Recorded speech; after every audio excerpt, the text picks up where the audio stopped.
Welcome!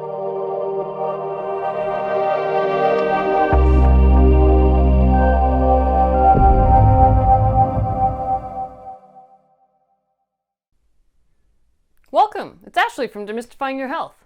Thank you for joining me today. Since it's the beginning of October, which is Breast Cancer Awareness Month, that's what we're going to be talking about today. Let's dive in as far as what is breast cancer caused by, how is it treated, and can you do anything to prevent it from happening? Cancer is when the cells in your body start to grow abnormally and multiply rapidly. And typically this forms a mass. Obviously, in breast cancer, this happens in breast tissue. If the mass is large enough, you'll notice a lump in your breast. It can spread to other parts of your body. This is known as metastasis. There are several different types: angiosarcoma, ductal carcinoma in situ, or DCIS, inflammatory breast cancer, invasive lobular carcinoma, male breast cancer, yes, men can get breast cancer, Paget's disease of the breast, or recurrent breast cancer. Most often it affects women. In fact, it is the second leading cancer diagnosis for women in the United States. If you're wondering, number one is skin cancer. And it usually begins in the cells of the milk-producing ducts.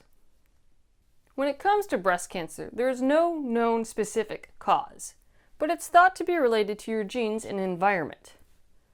Only about 5 to 10% of all breast cancers are linked to a genetic mutation that's passed down through reproduction.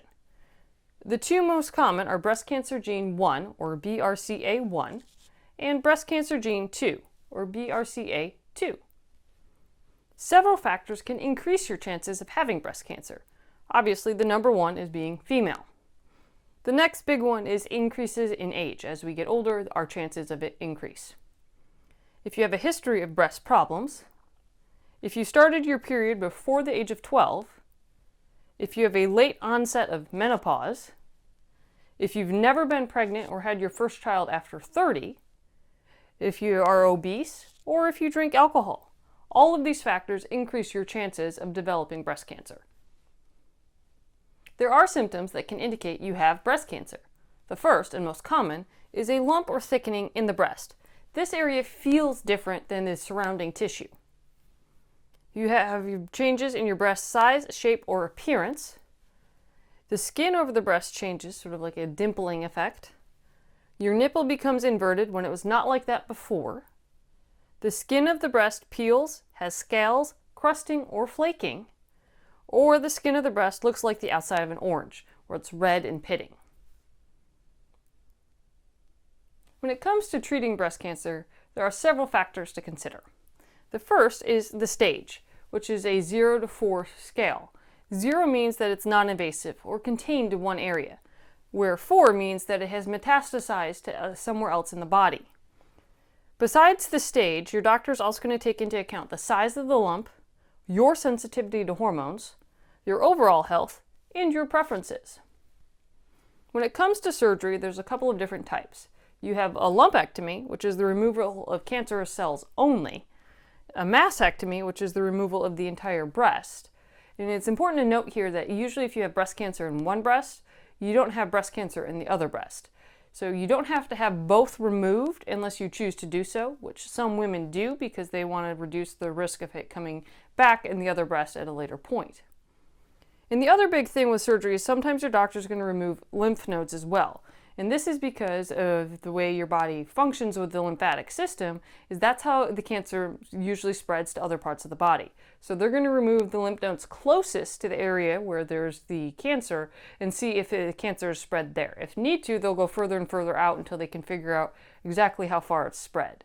Hopefully it won't be too far, and oftentimes they might not need to do this. Some other treatment options include radiation therapy, which uses high-powered energy beams targeted at the tumor to help get rid of it. And then chemotherapy. Chemotherapy is usually used for cancer that has metastasized or to help shrink the tumor before doing radiation therapy. And chemotherapy is medicine that you either take by mouth or IV to help kill the cancer cells. And with breast cancer, you can also try hormone therapy, which this is a more recent therapy. And certain breast cancers are actually sensitive to hormones such as estrogen and progesterone. So by supplying your body with extra amounts of this, they actually will cause the cancer cells to shrink and hopefully die off.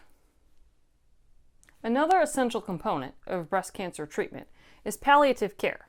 And this is focused on improving the quality of life during the treatment process. So you can do palliative care while you're doing aggressive treatment for breast cancer. And it does this by reducing pain and other symptoms. But it also helps provide resources for coping and support, not only for the individual who is sick, but also for their family as well. And this is why it's so beneficial and a key component of the treatment process. When it comes to preventing breast cancer, there are several things you can do. The first and most important are early screenings. And this is vital because it allows you to know what your breast tissue looks and feels like normally. So if something's different, then you know that you need to go get help. And this is most often done through self-breast exams at home. You should do this about once a month. The next step in this is clinical breast exams. And these are usually done when a woman goes to her gynecological visit once a year. And that's usually sufficient unless something changes. As far as mammograms go, your doctor will let you know when you need to do these. And that's usually based off your health history and other risk factors that you have. Some other important steps include only drinking alcohol in moderation, if you drink at all. Maintaining a healthy weight is also key, and you can do this by getting plenty of physical activity and eating a healthy diet. You can limit hormone therapy during menopause. This is essential since obviously some breast cancers respond to hormones. And then the other big thing for people who are at high risk, there are preventative measures they can take. But it's very important to talk about this with your doctor because it usually involves either some form of chemotherapeutic agent or surgery to remove the healthy breast tissue or your entire breast. So these are obviously very extreme options for those who are incredibly high risk. It's not just something that anyone should be having done. Receiving a diagnosis of breast cancer can be incredibly scary and overwhelming. The good news is, with all the different treatment options available, survival rates are steadily increasing. The key is early detection. By following the early screening process and the other preventative measures, you'll be able to do this. Thank you for joining me today. Please like and subscribe. Share us on social media. If you have any questions or comments, put them below. I'd love to hear from you. Until next time, stay healthy.